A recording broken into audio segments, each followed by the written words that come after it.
خواہ چھپا کر بات کہو یا پکار نحمدہ ونصلی علی رسولہ الکریم اما بعد فاعوذ باللہ من الشیطان الرجیم بسم اللہ الرحمن الرحیم رب اشرح لی صدری ویسر لی امری واحلل عقدۃ من لسانی یفقہوا قولی ربنا زدنا علما اللہم فقہنا فی الدین آمین یا رب العالمین۔ السلام علیکم ورحمۃ اللہ وبرکاتہ۔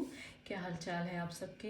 اللہ تعالیٰ سے دعا ہے کہ اللہ سبحانہ تعالیٰ ہم سب کو خیر و عافیت سے اس مبارک مہینے سے گزارے، انشاءاللہ ہم خوب نیکیاں کمائیں، انشاءاللہ اللہ سبحانہ تعالیٰ ہمارے گناہوں کو معاف کرے، ہماری جو حد سے بڑی ہوئی جو ٹرانسگریشن ہو جاتی ہے، جو ہم نہ چاہتے ہوئے بھی ہم سے گناہ ہو جاتے ہیں، کسی کے حق میں زیادتی یا کمی ہو جاتی ہے، اللہ سبحانہ تعالیٰ ان سب گناہوں کو ہم سے درگزر فرمائے اور ہمیں معاف فرمائے، آمین یا رب العالمین۔ ہم جیسے کہ اپنی سورہ ملک کی ایک آیت ایک دن میں ہم نے سیریز شروع کی، ہم اس کو کرتے ہیں ڈیلی الحمدللہ، جیسے جیسے توفیق ہوتی ہے اللہ سبحانہ تعالیٰ کی طرف سے۔ آج ہم اپنی آیت نمبر سورہ ملک کی آیت نمبر 13 کریں گے انشاءاللہ۔ تو آئیے شروع کرتے ہیں انشاءاللہ۔ اعوذ باللہ من الشیطان الرجیم، بسم اللہ الرحمن الرحیم۔ وَأَسِرُّوا قَوْلَكُمْ أَوِ اجْهَرُوا بِهِ إِنَّهُ عَلِيمٌ بِذَاتِ الصُّدُورِ۔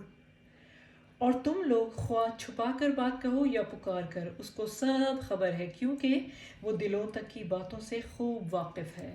اللہ سبحانہ تعالیٰ فرما رہے ہیں کہ تم چاہے باتیں کھلی کر کے کہو یا چھپا کر، اسے کسی جگہ پہنچنے کے لیے، کسی راز تک پہنچنے کے لیے کسی سورس کی ضرورت نہیں ہے۔ اب یہ بات جو ہے تمام انسانوں کو، دنیا کے تمام انسانوں کو خطاب کر کے فرمائی گئی ہے، خواہ وہ مومن ہوں یا کافر۔ مومن کے لیے اس میں یہ تلقین ہے کہ اسے دنیا میں زندگی بسر کرتے ہوئے ہر وقت یہ احساس اپنے ذہن میں تازہ رکھنا چاہیے کہ اس کے کھلے اور چھپے اقوال اور اعمال ہی نہیں، اس کی نیتیں اور اس کے خیالات تک اللہ سے مخفی نہیں ہیں۔ اور کافر کے لیے اس میں یہ تنبیہ ہے کہ وہ اپنی جگہ خدا سے بے خوف ہو کر جو کچھ چاہے کرتا رہے، اس کی کوئی بات اللہ کی گرفت سے چھوٹی نہیں رہ سکتی۔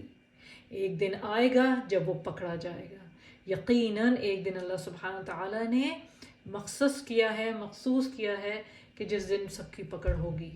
تو اللہ سبحانہ تعالیٰ سے دعا ہے کہ اللہ سبحانہ تعالیٰ ہمیں ان لوگوں میں شامل کرے جو اپنے آپ کو اللہ کے خوف سے، اللہ کی محبت سے، اللہ کی خشیت سے صحیح رستے پر رکھتے ہیں، اور اللہ سبحانہ تعالیٰ جن کے لیے اجر جو ہے، جو عظیم ترین اجر ہے، وہ اللہ سبحانہ تعالیٰ نے ان کے لیے تیار کر کے رکھا ہوا ہے، آمین۔